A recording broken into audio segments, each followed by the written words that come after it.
Nous remercions déjà le Seigneur parce qu'il nous a accordé la grâce de passer déjà un bon moment en sa présence, ce moment de louange, la bonté éternelle de Dieu.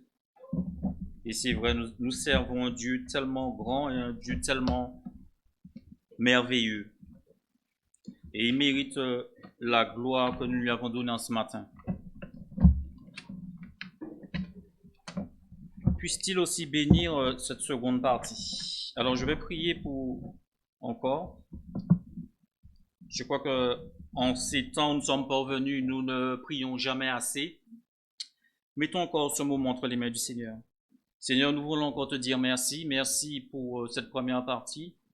Merci pour ton serviteur qui a guidé ce moment. Merci pour tous ces chants qui sont montés vers toi, Seigneur, parce que tu en es digne. Tu es tellement bon, Seigneur. Tu es tellement merveilleux. Et nous sommes reconnaissants de ce que tu as fait pour nous. Mais nous voulons aussi te présenter cette seconde partie parce que nous avons tellement besoin de toi, d'être encouragés par toi, d'avoir les forces nécessaires en toi pour continuer le combat. Alors Seigneur, en ce matin, c'est moi qui dois nous encourager en ce matin. Mais je viens devant toi, Seigneur, avec ma petitesse et ma faiblesse, parce que je ne suis qu'un homme faible et petit, mais j'implore ta grâce en ce matin, parce que toi, tu es grand, tu es puissant et tu es majestueux. Alors viens à mon secours par ton Saint-Esprit en ce matin, et je te demande simplement, Seigneur, de m'utiliser pour proclamer ton nom, le grand nom de Jésus, afin qu'en tout temps la gloire te soit rendue, dès maintenant et à jamais. Amen.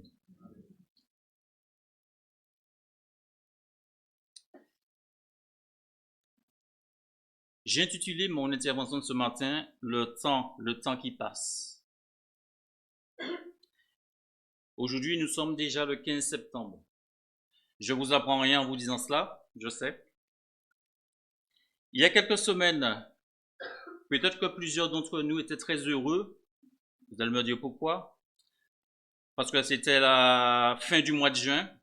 La fin du mois de juin, cela voulait dire pour peut-être beaucoup, mais ça annonçait les prochaines vacances, les grandes vacances. Les grandes vacances approchaient. On était heureux.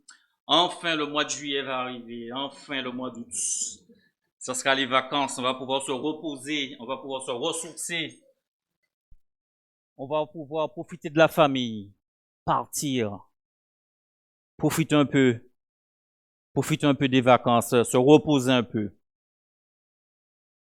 Aujourd'hui, cela fait 2 semaines que les vacances sont terminées. Je viens remuer encore le couteau dans la plaie. L'école a repris, ainsi que le travail. Le train-train quotidien a repris. Mais tout cela nous démontre quelque chose, c'est que le temps passe. Et cela que nous soyons conscients ou pas, mais le temps passe. Et chaque jour qui passe nous rapproche de l'éternité. Chaque jour qui passe nous rapproche de l'éternité. Et on a l'impression que notre vie, c'est comme si c'était un compte à rebours qui a démarré lors de notre naissance. Et ça défile, et ça défile.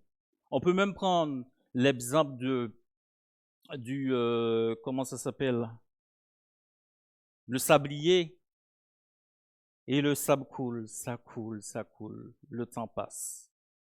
Et je crois que la grande question qu'on peut se poser, mais en fait, quelle en sera la finalité?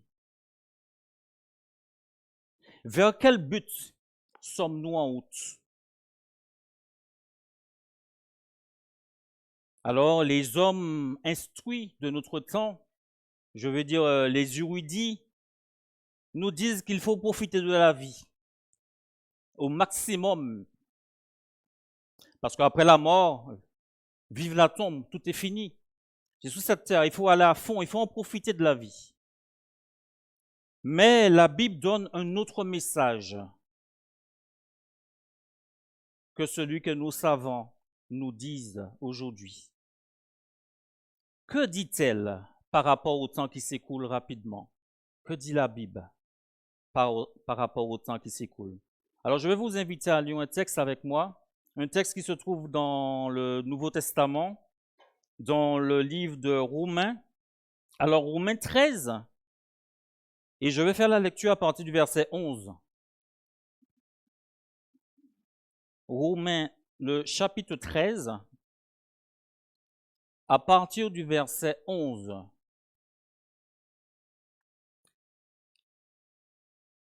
Si vous y êtes, je fais la lecture. Cela importe d'autant plus que vous savez en quel temps nous sommes. C'est l'heure de vous réveiller enfin du sommeil, car maintenant le salut est plus près de nous que lorsque nous avons cru. La nuit est avancée, le jour approche. Dépouillons-nous donc des œuvres des ténèbres et revêtons les armes de la lumière. Marchons honnêtement comme en plein jour, loin des excès de l'ivrognerie, de la luxure, de l'impudicité, des querelles et des jalousies. Mais revêtez-vous du Seigneur Jésus-Christ et n'ayez pas soin de la chair pour en satisfaire les convoitises. Un premier point que j'ai relevé dans ce texte. Nous devons prendre conscience du temps dans lequel nous nous trouvons. Nous devons prendre conscience du temps dans lequel nous nous trouvons. C'est un temps particulièrement mauvais. Notre texte nous dit que le verset 12, la nuit est avancée, le jour approche. Dépouillons-nous donc des œuvres des ténèbres et revêtons les armes de la lumière. Alors l'auteur, en l'occurrence c'est l'apôtre Paul, il compare notre époque, l'époque actuelle, à une nuit. La nuit est avancée. Le jour approche. Mais une nuit de péché déjà bien avancée. La nuit est avancée. Donc, notre monde est plongé dans les ténèbres, et ces ténèbres deviennent de plus en plus épaisses. Plus le temps passe et plus, malheureusement, les ténèbres s'épaississent sur notre terre. Dans le domaine spirituel, les ténèbres représentent le péché. Les ténèbres représentent l'impiété, c'est-à-dire tout ce qui s'oppose à Dieu, y compris les puissances sataniques. Et notre monde aujourd'hui rejette Jésus. Aujourd'hui, il en est exactement comme du temps de Jésus. Lorsque Jésus était sur cette terre, il y avait une phrase qui revenait souvent. Nous ne voulons pas que cet homme règne sur nous. Nous ne voulons pas que cet homme-là règne sur nous. Et aujourd'hui, c'est exactement les mêmes propos. L'homme d'aujourd'hui ne veut pas que Jésus règne sur lui. Nous ne voulons pas que cet homme-là règne sur nous. Qu'on observe un peu, on se rend compte qu'aujourd'hui, toutes les lois, tous les principes qui régissent notre société, d'après les commandements de la Bible, sont rejetés systématiquement. Auparavant, il y a de cela quelques années, il y avait beaucoup de principes, beaucoup de lois étaient axées sur la parole de Dieu. Et systématiquement, aujourd'hui, toutes les lois, tous les principes bibliques sont rejetés dans notre monde. Je voudrais prendre un exemple. La Bible dit, dans Genèse, le chapitre 2, le verset 24, la Bible nous dit ceci. C'est pourquoi l'homme quittera son père et sa mère et s'attachera à sa femme, et ils deviendront une seule chair. Je reprends ces versets. Donc Genèse 2, le chapitre 24. C'est pourquoi l'homme quittera son père et sa mère et s'attachera à sa femme, et ils deviendront une seule chair. Que dit l'homme d'aujourd'hui? Que dit la société aujourd'hui? On peut avoir une sexualité libre. On peut avoir des rapports préconjugaux. on peut pratiquer le concubinage. On peut pratiquer l'homosexualité. Et souvent, quand on entend les gens parler, ils disent cette phrase. Tout cela prouve que notre société évolue dans le bon sens. On entend les gens dire souvent que on en a marre des chrétiens, on en a marre avec leur Bible. Ils nous poussent la vie avec leur Bible, leur histoire de Jésus. Nous n'avons rien à faire de Jésus. Ça, c'était pour les temps anciens. Aujourd'hui, on est devenu plus intelligent, on a plus de connaissances et on se rend compte que ça ne sert à rien. Tout cela prouve que notre société a évolué dans le bon sens. Donc, Jésus, la Bible, c'est démodé. On entend même, lorsqu'on fait des remarques, ces gens-là n'ont qu'à rester chez eux avec leur Bible et leur Jésus. On n'en a pas besoin. On va s'en passer. Aujourd'hui, la naissance ne définit pas notre sexe. C'est nous qui décidons qui nous sommes. Nous avons la possibilité de choisir. Pourtant, la biologie permet de définir un homme. La biologie permet de définir une femme. Non, l'homme d'aujourd'hui dit, c'est nous qui décidons ce que nous sommes. Nous décidons d'être ce que nous voulons être. Alors que la biologie montre tout à fait l'inverse. Mais aujourd'hui, l'homme dit que nous décidons. Si nous voulons être une femme et que nous sommes un homme, ce n'est pas un problème. Nous décidons ce que nous voulons être. Aujourd'hui, il y a une propagande pour l'ésotérisme. C'est toute cette philosophie qu'il y a aujourd'hui. Toutes ces choses mystiques qui existent dans notre monde. Aujourd'hui, il y a une propagande pour l'occultisme.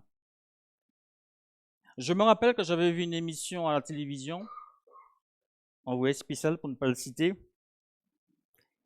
Et lors de cette émission, quelque chose m'avait choqué. Alors, le journaliste était parti à l'école et il y avait des enfants qui hypnotisaient leurs petits camarades. Et lorsque le journaliste a demandé à cet enfant, mais comment as-tu appris à faire ces choses? Sur Internet. Alors l'enfant avait appris à hypnotiser ses petits camarades, il les faisait tomber. Donc tout ça, il y a une propagande pour l'occultisme. Parfois, des jeunes se rassemblent et il y a des tours de table. C'est marrant, on fait appel à des forces. On dit de toute façon, il y a aucun danger. C'est pour s'amuser. Et des entités se présentent et des choses bougent dans la maison, des choses bougent autour des tables. En fait, on croit que toutes ces choses sont anodines, mais tout ça, ce sont la puissance des ténèbres. Donc, il y a une propagande pour l'occultisme aussi. Aujourd'hui, malheureusement, cette propagande vers l'ésotérisme, vers l'occultisme, conduit même jusqu'au satanisme. Je me rappelle qu'il y a quelque temps, j'avais vu une émission et on parlait de l'inauguration d'un tunnel en Suisse. Je crois que c'est le tunnel de Gotha, un truc comme ça. Et j'avais été impressionné par cette inauguration. En fait, lorsqu'on regardait l'inauguration, c'était carrément quelque chose de satanique en fin de compte. Et les gens montraient carrément des démons, des images invraisemblables, un spectacle hallucinant. Oui, notre monde, aujourd'hui, il y a cette propagande qui va jusqu'au satanisme. Qu'est-ce qu'un tel spectacle a à voir avec l'inauguration d'un tunnel? Tout ça nous montre bien que nous sommes dans un temps qui devient de plus en plus démoniaque. L'année dernière, au carnaval de Rio, là aussi il y a eu des images là-dessus, il y a quelque chose d'assez particulier qui s'est passé. Là aussi, il y avait un spectacle. Alors, dans ce spectacle, on regarde un homme habillé en blanc, selon la ressemblance qu'on donne à Jésus sur cette terre. Donc, il représentait Jésus. Mais ce qui avait de frappant, c'est que ce tête-là était quasiment assujetti à tous les démons qui étaient là. La Bible dit que Jésus a remporté la victoire sur la puissance des ténèbres, mais dans ce spectacle, on montrait que c'était Jésus qui avait été terrassé par la puissance des ténèbres. Donc là aussi, à travers ce spectacle, il y a un message qui passe, à savoir que la puissance des ténèbres a remporté la victoire sur Jésus. Et c'est ce message-là qu'on fait passer à travers cela. Tout ça pour montrer comment notre monde, petit à petit, glisse vers les choses sataniques. Nous avons entendu le tollé aussi qu'il y a eu pour les Jeux Olympiques, l'ouverture des Jeux Olympiques, les choses qui ont été dites. Donc tout ça aussi nous montre les symboles qui ont été pris aussi. Ces symboles-là parlent, ces personnages, un personnage masqué qui sort des catacombes, un veau, un personnage de l'Apocalypse. Donc tout cela, ce sont il y a des images là-dedans et il y a un message aussi qui passe. Souvent, nous ne comprenons pas trop le message, mais une chose est certaine, c'est que ces choses ne glorifient pas Dieu, malheureusement. Donc tout cela nous montre que nous devons prendre conscience du temps dans lequel nous nous trouvons, un temps particulièrement mauvais. Nous devons donc prendre conscience dans le temps où nous nous trouvons, comme j'ai dit, un temps particulièrement mauvais, mais c'est aussi un temps où nous devons être vigilants. Un temps où nous devons être vigilants.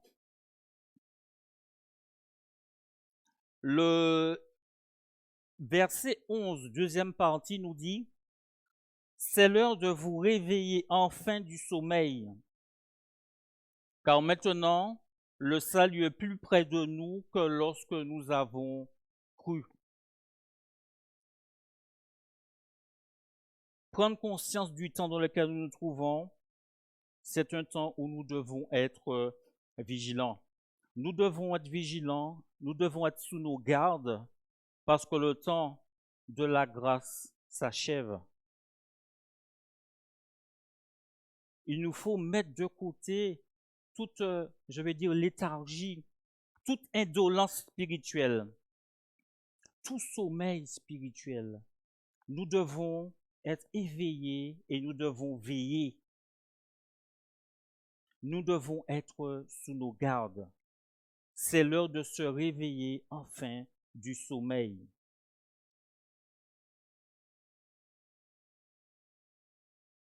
Nous devons être sous nos gardes, nous devons être attentifs et cette attention doit être sans défaillance.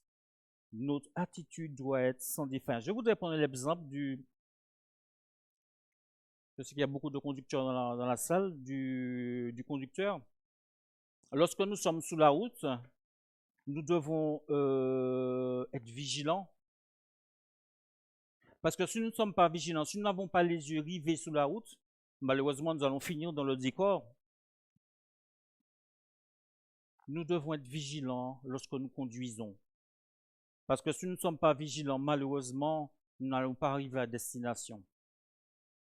Et les statistiques disent que souvent, malheureusement, les accidents ont lieu, mais c'est-à-dire proche du domicile en fin de compte.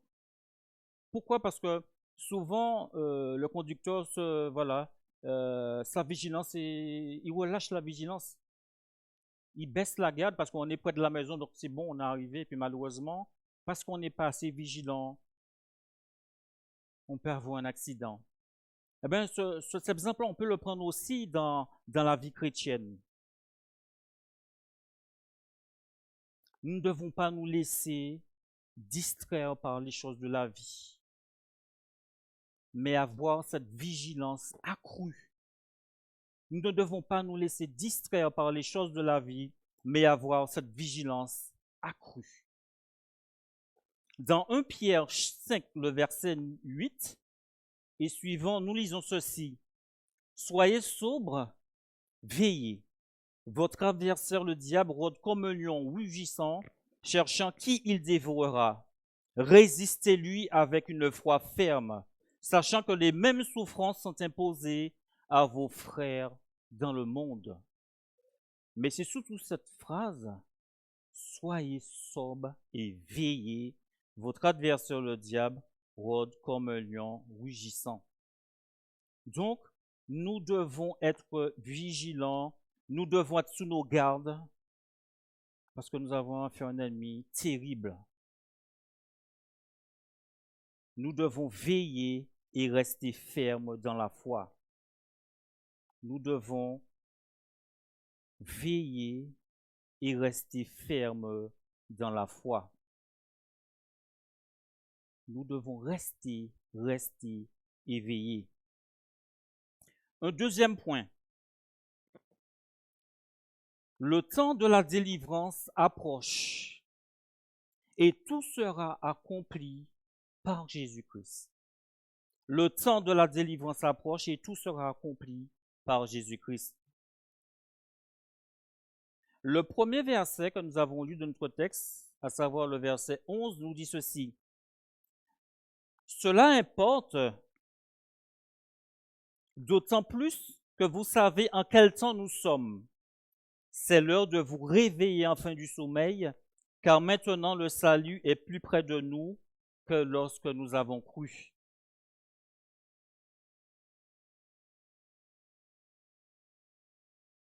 Le temps de la délivrance approche. Maintenant, le salut est plus près de nous que lorsque nous avons cru. Le salut. Que veut dire le salut? En disant salut, le salut me renvoie vers un autre mot. Sauveur. Et en parlant de sauveur, je vois l'histoire de notre monde, en quelque sorte. Qu'est-ce qui s'est passé dans notre monde? La Bible nous dit que Dieu a créé l'homme et la femme. Il les avait placés dans un jardin de délices, le jardin d'Éden. Dieu avait donné à l'homme la possibilité de faire tout ce qu'il voulait. Mais à l'exception d'une chose, de l'arbre de la connaissance du bien et du mal, il ne devait pas y toucher. Parce qu'il lui a dit que le jour où tu toucheras de cet arbre-là, tu mourras. Malheureusement, l'homme a désobéi et ils ont touché de ce fruit, ils en ont mangé, et il est tombé dans le péché. Il y a eu cette séparation avec son Créateur. Le péché a entraîné la mort physique, mais le péché aussi a entraîné la mort spirituelle. Et dès lors, l'homme avait besoin d'être racheté et sauvé par l'intermédiaire d'un sauveur divin. Et ce sauveur divin s'appelle Jésus-Christ. La Bible nous dit, pour retracer tout ça dans Hébreux, le chapitre 9, le verset 28. De même, Christ qui s'est offert une seule fois pour porter les péchés de plusieurs, apparaîtra sans péché une seconde fois à ceux qui l'attendent pour leur salut. De même que Christ qui s'est offert une seule fois pour porter les péchés de plusieurs, apparaîtra sans péché une seconde fois à ceux qui l'attendent pour leur salut. Donc, Jésus est venu pour se charger de nos péchés. Jésus a payé le prix. Il a donné sa vie sainte et sa vie pure. Et nous qui l'avons accepté comme sauveur, nous devenons enfants de Dieu.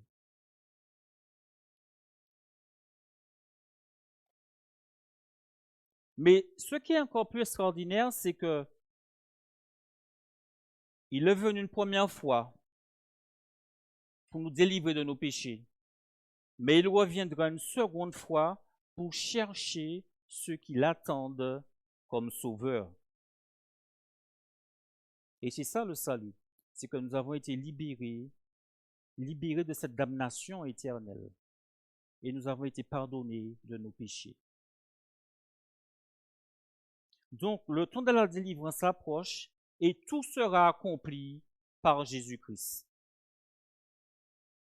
Le temps de la délivrance approche, mais Dieu seul, il en sait le jour. Le verset 12 nous dit de notre chapitre, « La nuit est avancée, le jour approche, dépouillons-nous donc des œuvres de ténèbres et revêtons les armes de la lumière. » Le jour approche. La Bible ne donne aucune date sur le retour de Jésus. Et nous, en tant que chrétiens, ne devons pas déterminer de date non plus.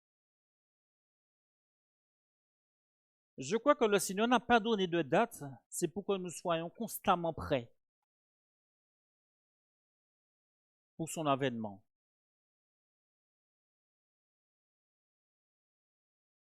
Oui, mais le grand jour du décompte final arrivera bientôt pour notre monde aussi.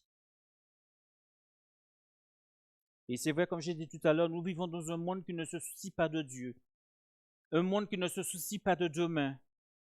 Mais Dieu nous dit dans sa parole ce qui se passera demain. Et c'est pour cette raison que l'homme est inexcusable. Parce que Dieu dit ce qui va se passer demain. Jean le chapitre 12, le verset 48 nous dit ceci. Celui qui me rejette et qui ne reçoit pas mes paroles a son juge. La parole que j'ai annoncée, c'est elle qui le jugera au dernier jour. Cette parole qui est prêchée aujourd'hui, qui appelle l'homme à la repentance, c'est elle qui jugera l'homme demain.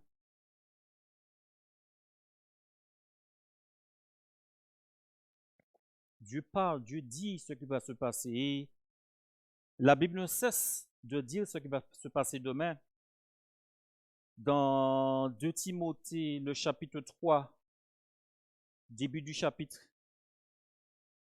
Dieu nous dit dans quel temps, comment seront les temps, comment sera notre monde, dans les derniers temps. Et lorsque nous lisons un peu ce qui est dit, nous voyons que nous y sommes. Un monde où plus de morale, on va aimer l'argent, il n'y a plus de respect, et on est dans ce temps-là. Et tout ça brosse le tableau dans lequel on doit se trouver. Matthieu 24 nous parle aussi de tous ces cataclysmes qu'il y aura aussi avant le retour du Seigneur. Donc, Israël aussi demeure un exemple aussi pour montrer que le Seigneur revient bientôt. Parce qu'il est étonnant de voir que la Bible a toujours dit, Dieu a toujours dit dans sa parole que ce peuple allait revenir dans son pays. Et il est étonnant de voir que ce peuple est resté près de 20 siècles hors de Jérusalem. Donc tout ça, ce sont des signes pour montrer que la parole de Dieu, elle s'accomplit. Et la Bible dit que dans les derniers temps, il va se passer des choses terribles sur cette terre. Il parle de l'Antichrist. La Bible nous dit que le mystère de l'iniquité agit déjà, mais il faut que celui qui le retient soit ôté. Donc il arrivera un moment que un homme puissant va prendre le contrôle de cette terre. Alors ça peut paraître invraisemblable aujourd'hui. Mais comment il va avoir un dictateur sur cette terre qui va dominer cette terre? Mais c'est pas possible. On est quand même en démocratie. Je voudrais simplement soulever un point, montrer du moins un point. C'est ce qui s'est passé lors de la période du Covid. Vous me direz, oui, mais il y avait cette maladie. Mais ce qui est intéressant de voir, c'est que, je ne vais pas entrer dans aucune polémique, mais ce qui est impressionnant, c'était que à ce moment-là, aucun individu ne pouvait sortir chez lui. Tous étaient confinés. Égal à celui qui sortait s'il n'avait pas laissé passer. Tout ça pour montrer que les choses peuvent basculer à n'importe quel moment.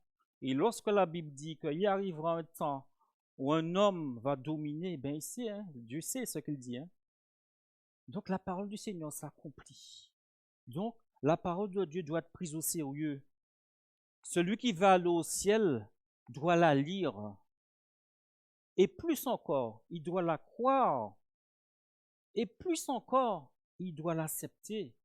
Il doit accepter Jésus. Jésus demeure le chemin, la vérité et la vie.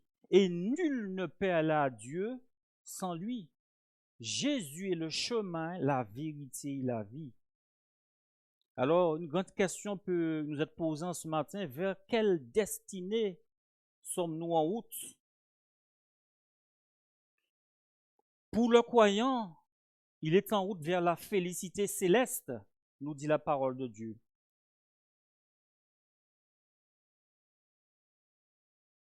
Celui qui a le Fils a la vie. Pour le croyant, il est en route vers la félicité céleste. Mais pour celui qui n'appartient pas à Jésus, qui n'a pas fait une rencontre personnelle avec lui, il est en route vers l'opprobre éternel, malheureusement, vers l'effroi éternel. Et tout cela, ce sont des réalités. Jésus demeure le chemin, la vérité et la vie.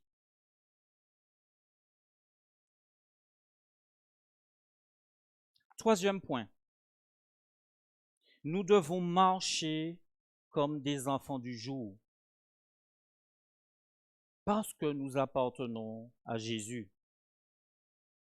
Le verset 14 nous dit, « Mais revêtez-vous du Seigneur Jésus-Christ. » Mais revêtez-vous du Seigneur Jésus-Christ. 1 Jean 5, le verset 11 nous dit ceci, « Et voici ce témoignage, c'est que Dieu nous a donné la vie éternelle et que cette vie est dans son Fils. Celui qui a le Fils a la vie, celui qui n'a pas le Fils n'a pas la vie. » La Bible nous dit aussi qu'en Jésus-Christ, nous avons tout pleinement. Vous avez tout pleinement en lui, qui est le chef de toute domination et de toute autorité. Cela sous-entend qu'en Jésus, nous avons tout. Et chaque jour, nous avons besoin de cette relation avec notre Seigneur. Parce que c'est en Jésus que nous avons cette énergie. C'est lui qui est notre leitmotiv. C'est lui qui est le centre de notre vie.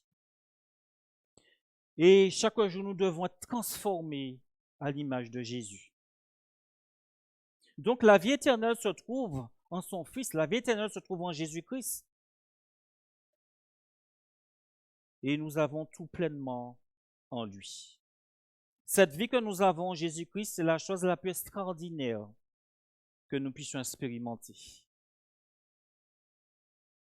Et d'où notre responsabilité de garder cette relation étroite avec notre Seigneur Jésus.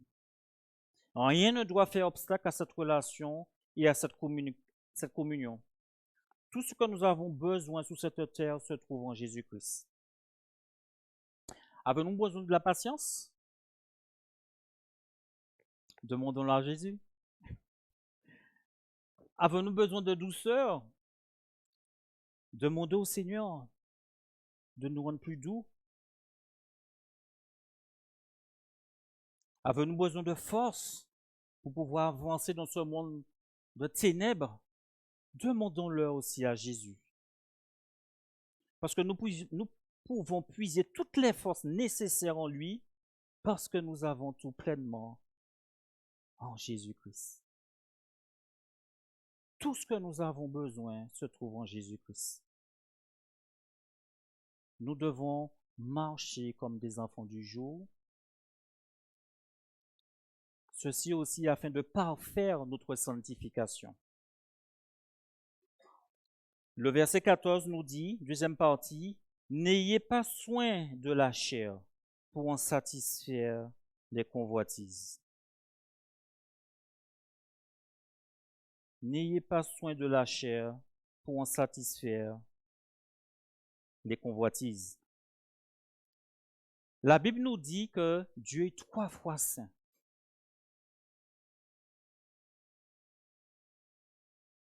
Nous avons déjà du mal à comprendre que ça veut dire 3 fois saint. Dieu est 3 fois saint. C'est une sainteté qui nous dépasse.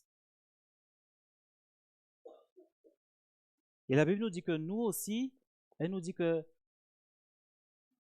nous aussi, quiconque a cette espérance en lui, se purifie comme lui-même est pur.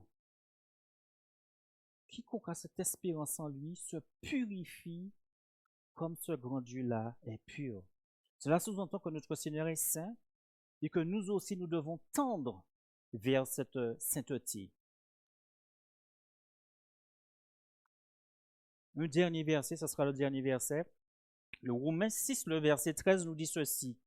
Ne livrez pas vos membres au péché comme des instruments d'iniquité, mais donnez-vous vous-même à Dieu, comme étant vivants de mort que vous étiez, et offrez à Dieu vos membres comme des instruments de justice.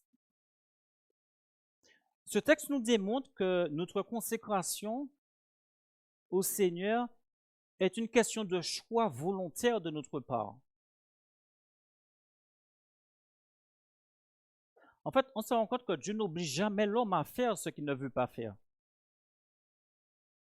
Mais il souhaite que l'homme, le chrétien, le fasse volontairement, qu'il se consacre de son plein gré à son Seigneur. Dieu veut que nous fassions les choses de nous-mêmes et il ne nous oblige pas à le faire, mais il veut que nous le fassions de nous-mêmes. Pour pouvoir schématiser la consécration, je voudrais raconter une petite histoire que je lis sur un bouquin. Du temps de l'esclavage, une jeune fille était là, sur la place, prête à être vendue. Et parmi il y avait deux personnes qui faisaient monter les enchères pour acheter cette jeune fille. Bien entendu, dans l'esclavage pour servir. Et voilà qu'à un certain moment, une troisième personne se présente aussi pour acheter cette personne. Donc les enchères vont bon train. Mais cette troisième personne qui était beaucoup plus fortunée que les 10 premières personnes, donc va proposer des prix que les autres ne pourront pas suivre. Et donc il finit par acquérir cet esclave. Et aussitôt donc il fait l'acquisition, il demande un forgeron. Donc on va chercher un forgeron. Il lui dit de couper la chaîne. Il est enchaîné. Donc il coupe la chaîne. Et cet homme dit à cette jeune fille, je t'ai acheté, c'est pour que tu sois libre. Maintenant, tu es libre. Cette jeune fille est abasourdie par ce qu'elle entend, parce qu'elle savait que c'était, voilà, elle ne s'attendait pas du tout à ça. Mais cet homme lui dit, tu es libre. Je ne t'ai pas acheté pour que tu sois esclave, mais je t'ai acheté pour que tu sois libre. Et il est parti. Mais cette jeune fille, elle réfléchit, mais elle se dit, mais c'est invraisemblable ce qui s'est passé là. Et elle court après cet homme et lui dit, parce que vous avez fait cela pour moi, je veux être votre esclave. Cette histoire, en quelque sorte, c'est exactement ce que Jésus a fait pour nous. Nous étions esclaves, nous étions dans les mains d'un mauvais maître. Jésus nous a libérés. Et parce qu'il a fait des choses extraordinaires pour lui, nous avons couru après lui pour lui dire que maintenant, Seigneur, je vais être ton esclave. Parce que tu ne peux être qu'un bon maître. Ce que tu as fait pour moi, personne n'aurait pu le faire. Et c'est ça la consécration. Nous devons nous rappeler ce que Dieu a fait pour nous. Le Seigneur nous a aimés. Notre Seigneur a laissé la félicité. Vous vous rendez compte? Isaïe nous dit que Dieu se trouvait en un lieu où il était dit Saint, Saint, Saint est l'Éternel. Les séraphins ne cessaient de dire continuellement Saint, Saint, Saint l'Éternel. Il a laissé ce lieu-là. Philippiens 2 nous dit que il n'a pas regardé comme une proie arrachée, mais il s'est dépouillé lui-même, se rendant obéissant jusqu'à la croix. C'était déjà quelque chose d'invraisemblable de prendre un corps Mais Jésus est descendu plus bas. C'était déjà humiliant de prendre un corps. Il a pris ce corps-là et il est descendu encore à la croix. Ésaïe 53 nous dit que le Seigneur ne ressemblait même plus à un homme. Tellement qu'il a pris des coups, il était défiguré par les coups qu'il a pris. Jésus nous a tant aimés, ça c'était pour nous. Vous pensez qu'un chef d'État va prendre des coups pour nous? Vous pensez que les hommes puissants vont prendre des coups pour nous? Et le maître de l'univers l'a fait pour nous. Le salut, c'est quelque chose qui nous dépasse. Comment un être puissant peut déjà s'abaisser et aura des pâquerettes pour pouvoir nous élever? C'est ça qui s'est fait à la croix. Jésus est descendu dans la boue pour nous relever.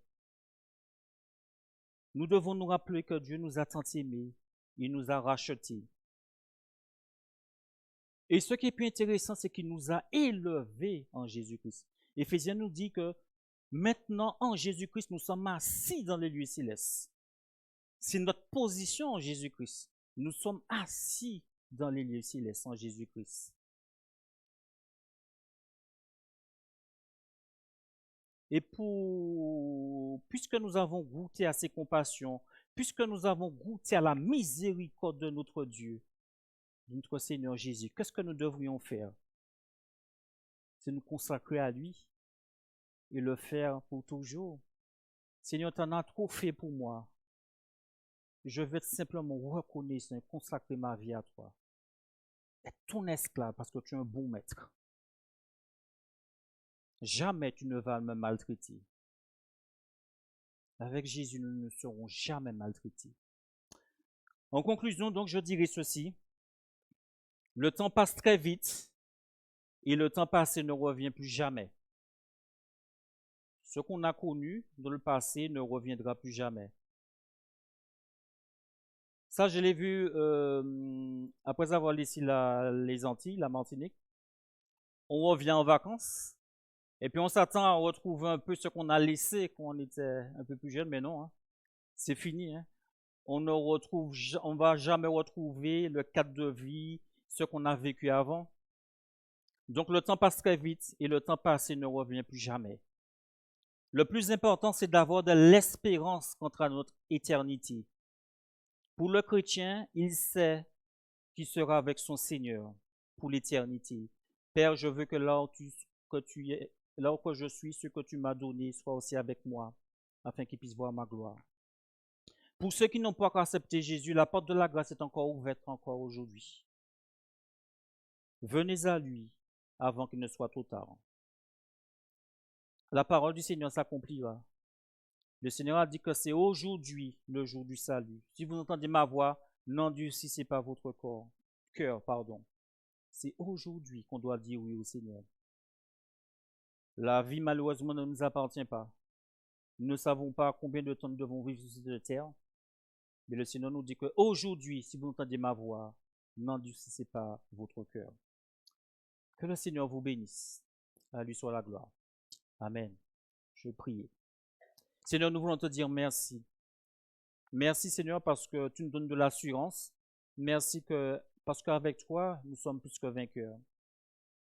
Seigneur, merci parce que nous savons où nous allons. Et nous savons que ce soit ce qui se passera sur cette terre. Nous avons de l'espérance parce que Jésus nous a sauvés. Et nous avons confiance en toi et nous savons que ta parole, c'est la vérité. Alors, bénis chacun de nous, donne-nous à tenir ferme. Gardez les yeux fixés sur toi et nous attendons à toi, sachant qu'avec toi, nous sommes plus que vainqueurs. Ceux qui ne t'ont pas encore accepté, que tu leur donnes à voir l'urgence du moment et se donner à toi avant qu'il soit trop tard, afin qu'en tout temps, le grand nom de Jésus soit glorifié, magnifié, dès maintenant et à jamais. Amen.